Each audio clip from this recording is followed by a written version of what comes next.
to another edition of the Offseason. I'm Benjamin Kelly.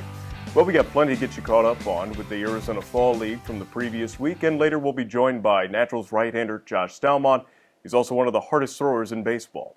But first, more on the Fall League. Last week we spoke with Naturals first baseman Ryan O'Hearn, and he was named an Arizona Fall League Fall-Star. Well, that game took place on Saturday, November the 5th, and Ryan finished 1-for-1 on the day with 3 runs scored, leading the team in that department.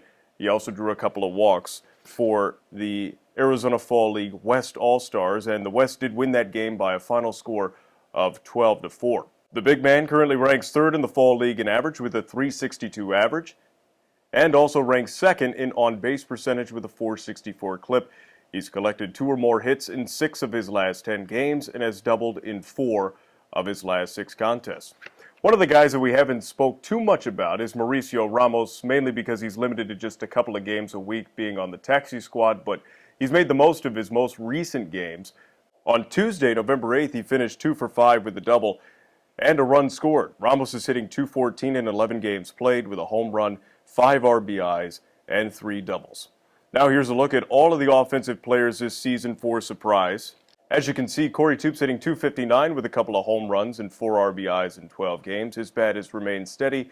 Alfredo Escalera continues to try to dig himself out of that early season hole, just batting .148 in 14 games with a double and 6 RBIs. On the pitching side of things, Josh Staumont made his 6th start of the season on Tuesday, November the 8th, and it was his shortest one so far, just an inning and 2/3. He walked 4 batters, struck out a couple.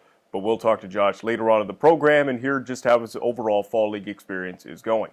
Here's a look at the other hurlers representing both the Naturals and the Royals in the Fall League. You can see Staumont's 23 strikeouts, currently ranked 3rd in the Arizona Fall League through 6 starts. But one name that's really jumping off this graphic is Eric Stout. He worked 2 innings of scoreless relief on November the 4th against Scottsdale and has struck out a pair in that game. In total, Eric has tossed 9 innings and has held the Fall League hitters to a .194 average against. Coming up next, Josh Staumont joins us from Surprise, Arizona. Stay tuned for that.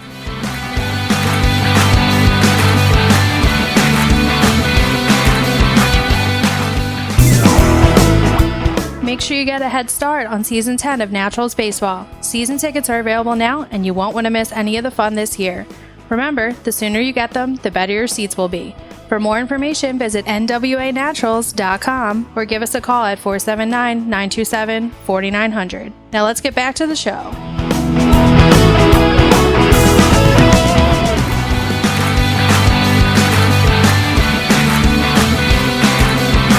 Josh Staumont is a former 2nd-round pick of the Kansas City Royals from 2015. He opened up the season in High A Wilmington, and he ended the season right here at Arvest Ballpark with the Naturals. And Josh is taking some time out of his busy day and is joining us via telephone in Surprise, Arizona. Josh, first off, this is really our first chance to talk since the season ended here in Northwest Arkansas. So I wanted to ask you about that stretch of playoff games that you did with the Naturals. You pitched the last game of the season. It was a must-win game for Northwest Arkansas. And you went out there and struck out 12 Arkansas Travelers to put the Naturals in the playoffs. You won a playoff game against Springfield. And then you went on to win Game 3 of the Texas League Championship Series. I'm sure you can't quantify the amount of adrenaline that was running through your body, but what was it like just pitching in those key stretch of games? I mean, first off, it's good to talk to you since the end of the year, but it was huge to being able to throw in those games and being able to show that I can pitch in those situations and that it really doesn't affect negatively any of the way I pitched. So it was really nice to kind of go out there and have those 3 games put them under my belt as an experience most of all. Is it easier to pitch with more on the line, or would you rather it just be a mid-season start? You know what? I think it's easier to pitch when there's a lot on the line, only because the other team is putting just as much importance on it. So recognizing that, you have to kind of capitalize on the fact that you have to be able to calm yourself down more than they are, which allows you to just, in pitching in baseball in general is something that is way easier done in a calm atmosphere rather than that amped up one. Well, with Wilmington, of course, the numbers were not very good when you first showed up here to Northwest Arkansas, but something seemed to click right away because you finished the season extremely strong. What was so different? I mean, the biggest difference between AA and high A was seeming to get walks. That can be attributed to a couple different things. Hitters in AA are way more confident and way better hitters than high A. And I don't mean better in the sense of they have more talent, but they have more experience by far. They're putting more balls in play. They're hitting pitches that they want. So what happens on a 2-0 count? If I throw a good pitch, they're gonna make contact and put it in play rather than in high A, watching it to go 2-1 and possibly bring that count even longer. So they don't see as many pitches. There's a lot better receiving behind the plate and plays made behind me in the field, and that makes my job way easier. So do you look at the other hard-throwing guys in the big leagues, like a Noah Syndergaard or a Steven Strasburg, to just maybe try to model your game after, or just pick up something small with their mechanics? Because you guys are a similar type of pitcher, very hard throwers, and you want to be a starter.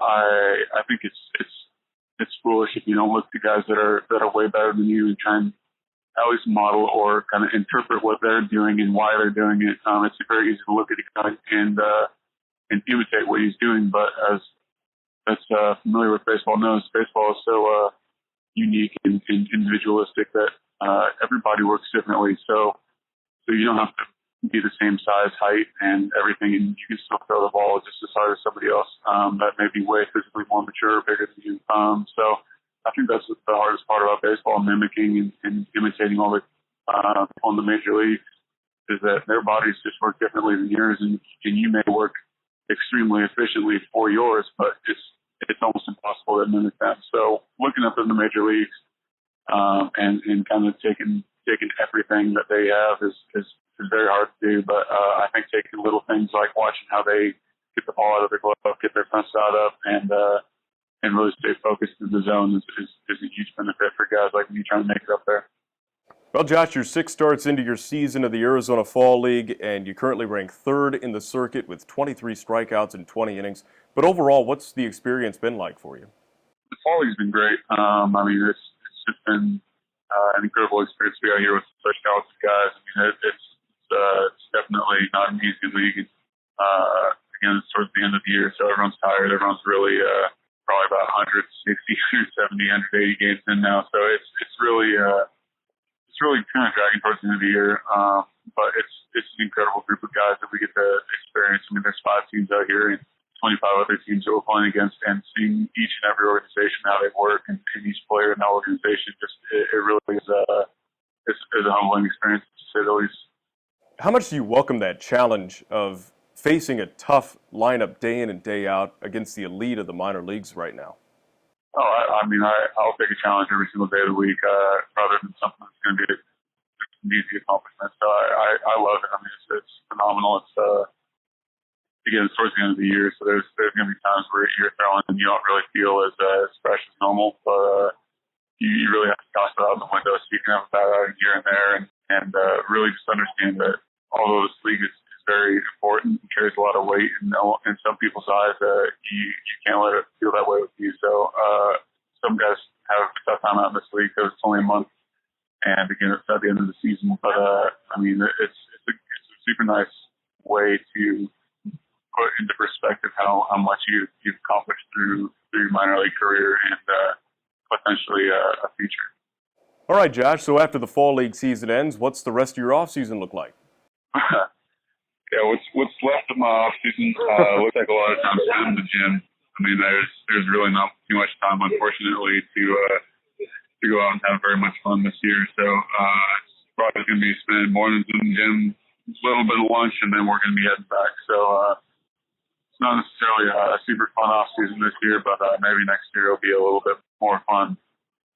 Right-handed pitcher Josh Staumont, nice enough to take some time out of his day in Arizona, joining us here for a few moments on the offseason. Josh, best of luck with the rest of the Fall League, and we'll see you in spring training. Yeah, of course. Thank you.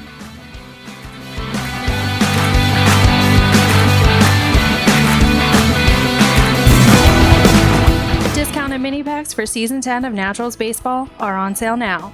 Want to catch all the fireworks at our Best Ballpark? We have a mini pack for that. You like your Thirsty Thursdays? So do we. You can get a pack of tickets for that too. You get to guarantee your same grade seat for every game. You get 2 meet and greets with autographs and pictures and much more. So call us at 479-927-4900 to get it set up today.